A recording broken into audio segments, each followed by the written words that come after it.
سبيل الدموع سبيل مريح تنهد يا صاحي كي تستريح. السلام علیکم ورحمۃ اللہ وبرکاتہ. وعلیکم السلام ورحمۃ اللہ وبرکاتہ. کل ہم نے مد متصل اور مد منفصل کے متعلق پڑھا تھا اور ہمیں یہ معلوم ہو گیا کہ حرف مدہ کے بعد اگر حمزہ آ جائے تو اس کی مقدار 3 سے 4 الف ہے.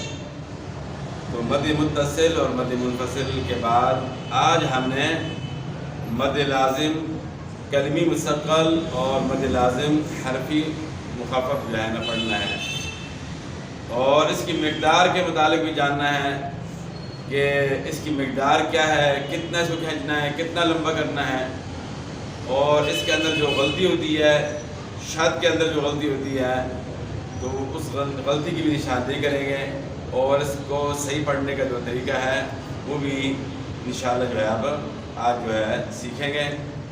تو اب چلتے ہیں، شروع کرتے ہیں.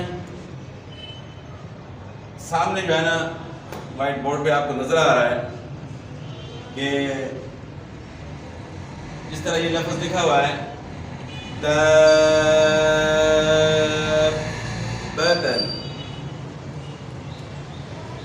تو اب یہاں جو ہے کیوں اتنا زیادہ کھینچنا ہے اس کو؟ اس لیے ہے کہ الف مدہ کے بعد شد والا حرف آ گیا ہے. جہاں بھی حرف مدہ کے بعد شد آئے گا تو اس کی مقدار جو ہے وہ 5 سے 6 الف ہوگی اور اس کو کہتے ہیں مد لازم کلمی مستقل. مد لازم کلمی مستقل.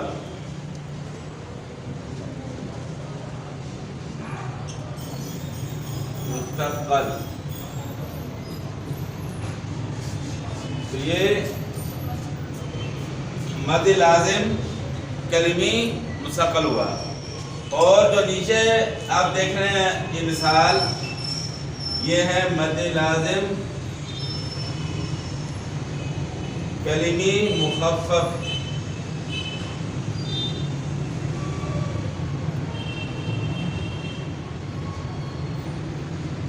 ایک مثال جو ہے یہ نیچے اس کی آ گئی. حرف مدہ کے بعد اگر کلمہ قرآنی کے اندر شد والا حرف آتا ہے تو اس کو مد لازم کلمی مستقل کہتے ہیں اور حرف مدہ کے بعد اگر سکون والا حرف آتا ہے، جزم والا حرف آتا ہے تو اس کو مد لازم کلمی مخفف کہیں گے کلمہ قرآنی کے اندر. تو اب یہ جو اوپر آپ کو مثالیں نظر آ رہی ہیں، جتنے بھی الفاظ ہیں یہ مد لازم کلمی مستقل کے ہیں. تو اس کی مقدار جو ہے وہ 5 سے 6 الف ہے. اب ہم نے لفظ پڑھنا ہے اس طرح نماز کے اندر صرفات ہے کہ اینڈ پہ جو لفظ آپ پڑھتے ہیں تو عام طور پہ جو ہے نا اس کو زیادہ نہیں کھینچتے. جب انفرادی کوئی نماز پڑھتا ہے تو اس کو صرف وَلَضَّالِينَ کر کے پڑھ لیتا ہے. تو یہ ایک غلطی ہے، اس کی مقدار جو ہے نا ہر صورت میں پوری کرنی ہے. تو اب اس کو پڑھنا کس طرح ہے؟ وَلَضَّالِينَ.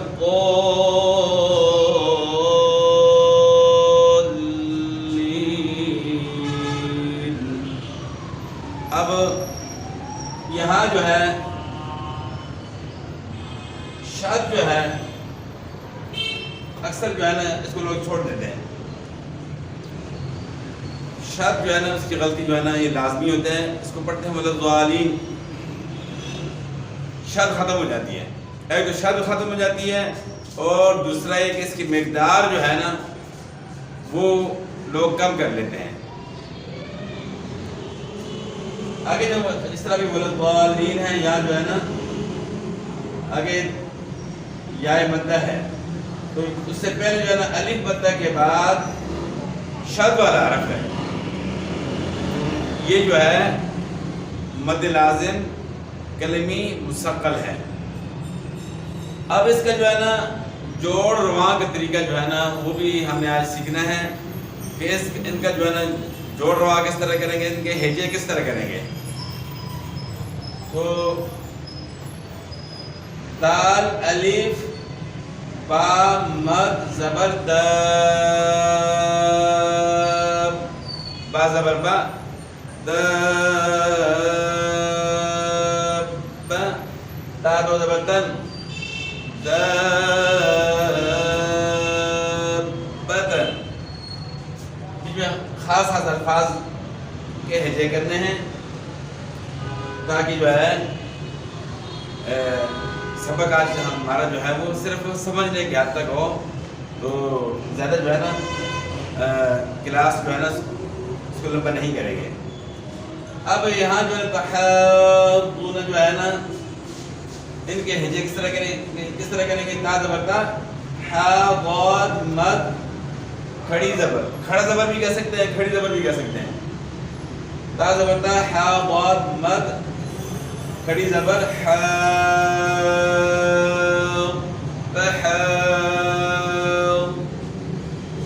ضاد واو ضاد واو ضاد واو پیش تحاضون زبرنا تحاضون. آگے پھر ضاد الف لام مد زبر ضاد، لام یا زید لی ضاد لی نون زبرنا ضاد لینا. اچھا آگے پھر حمزہ زبر آتا پیش کو اتو حا جیم مد حا جیم مد کھڑی زبر حاج اتو حاج. جیم واو نون مد پیش جون اتو حاج جون جون. نون جو ہے مشدد ہے، اس میں باقاعدہ بولنے کی آواز آنی چاہیے. نون یا زید نی اتو حاجونی.